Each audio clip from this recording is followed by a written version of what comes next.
Hello, successful people. Welcome back to the Iron Fire Success Channel. I'm DK. And I'm Mo. Thank you to our subscribers. And if you're new to our channel, welcome. Please subscribe for more content about new home construction, model home tours in and around San Antonio, and continue to join us on this journey as we turn this house into a home. Are you moving into a new construction home, or maybe you're just moving into a new home? In either case, here's the list of things that you need to do and things you need to pay for when you first move into your new home.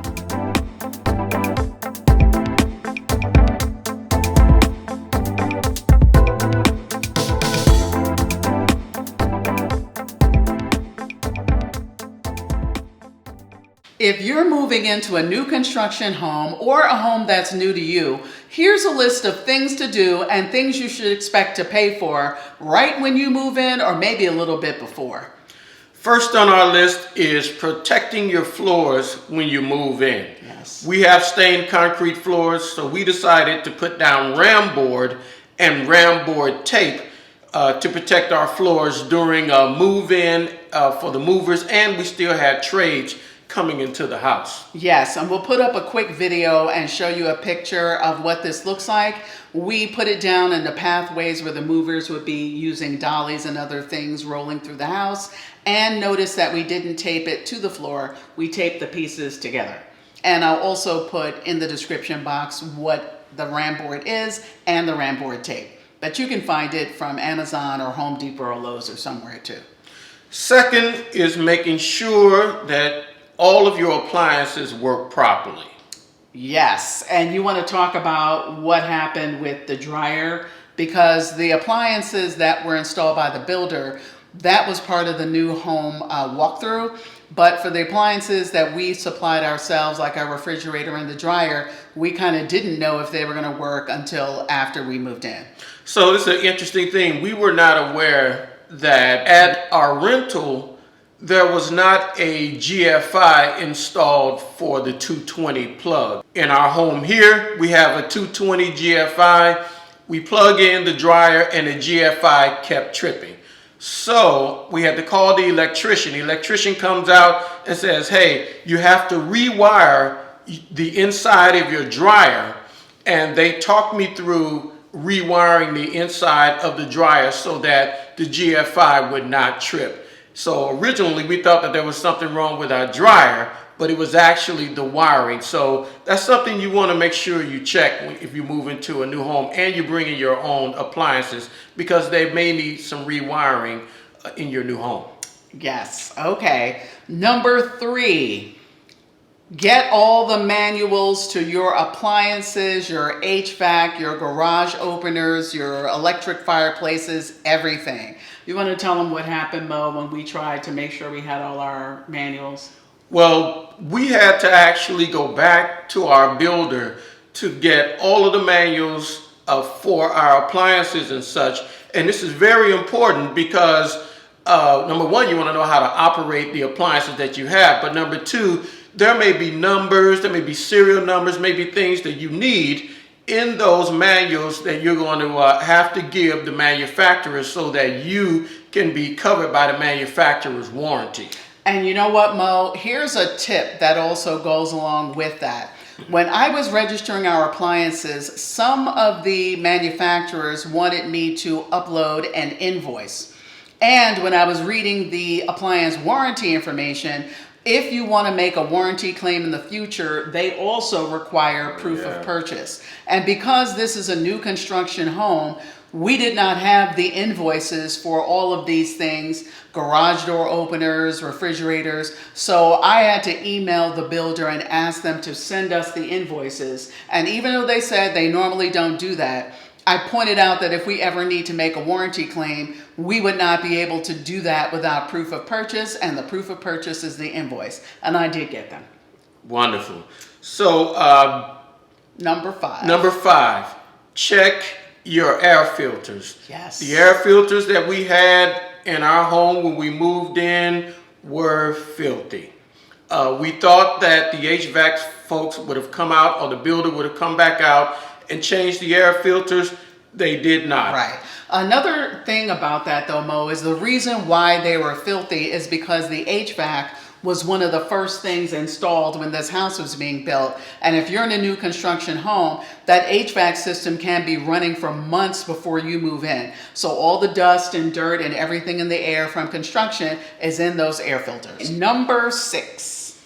Uh-oh. Don't buy certain items too soon.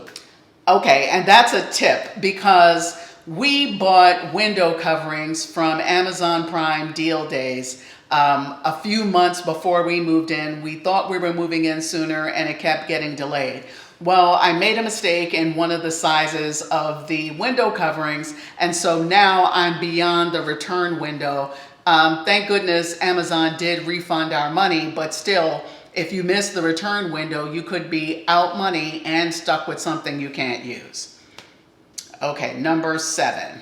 Oh, reset your garage door opener codes. Yes. If you have a panel at your garage, make sure you reset those codes. Usually the builder will have a contractor code, and that code is the same on all of their bills, and I'm pretty sure that it's probably the same for most builders. So a lot of folks will know that code, so you just want to make sure you change those codes upon moving. Yeah, that's a good one.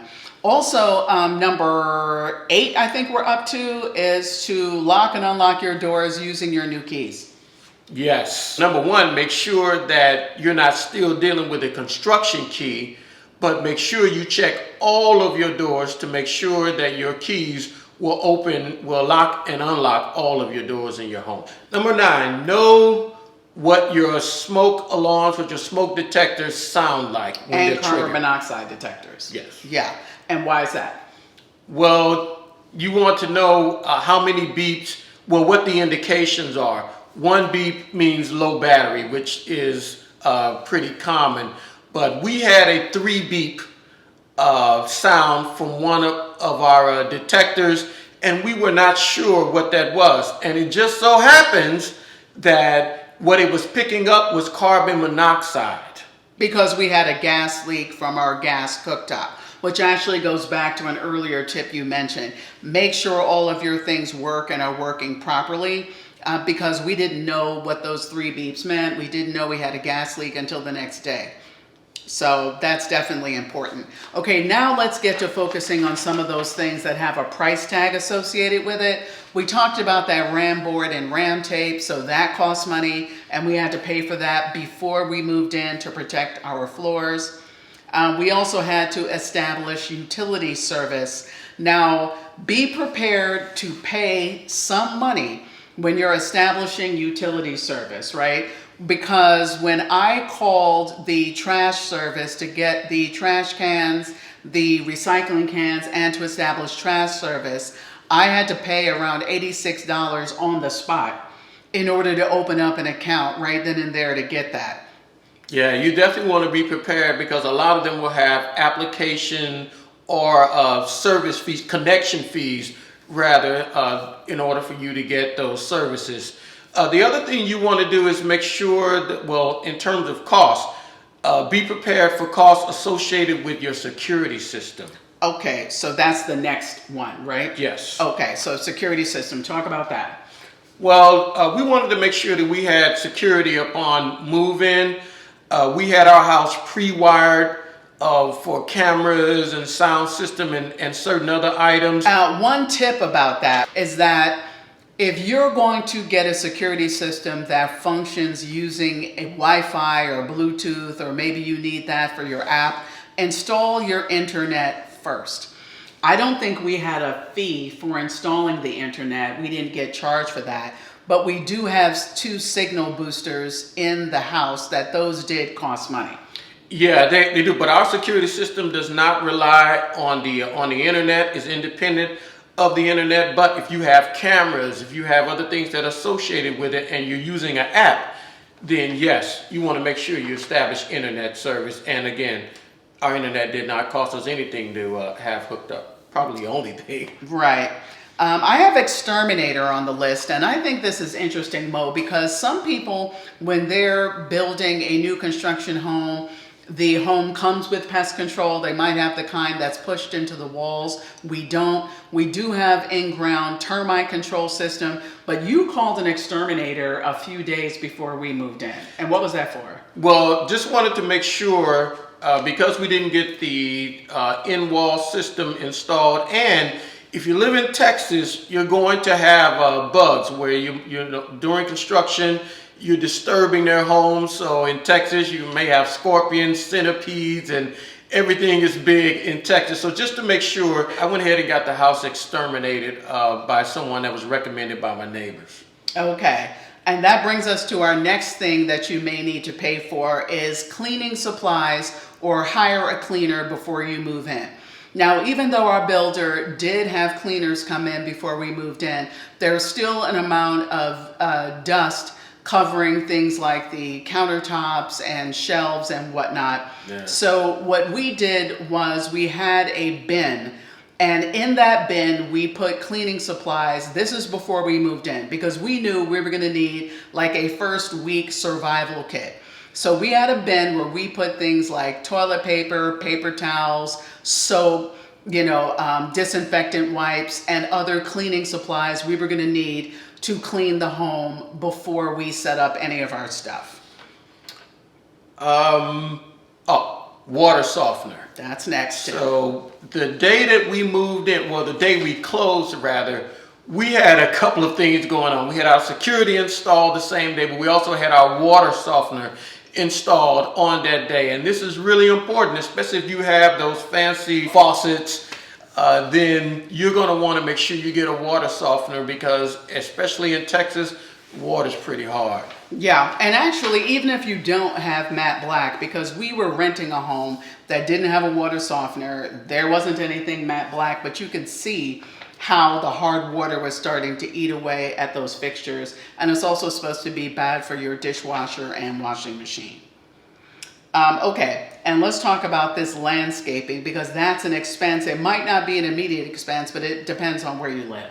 So in our subdivision, part of the HOA is that you have to have your landscaping completed on your house within the first 180 days. Although they give extensions, it is an expense that, depending on your HOA, that you may have soon after move-in, and it's a pretty substantial move-in expense. We are looking at an expense of maybe around $20,000 to $25,000, and we're taking bids or looking at different landscapers now. But that is a pretty substantial, and probably our first substantial move-in expense. So landscaping, make sure you check with your HOA to see, and with your builders. Maybe some builders, they may include it at a cost. We decided not to go with our builder to do the landscaping, but it's definitely a pretty substantial expense that we're having to consider now. Exactly. And one more tip in terms of expenses, and that's related to your smoke alarms. The smoke alarms and carbon monoxide detectors may be things that have been there for a while.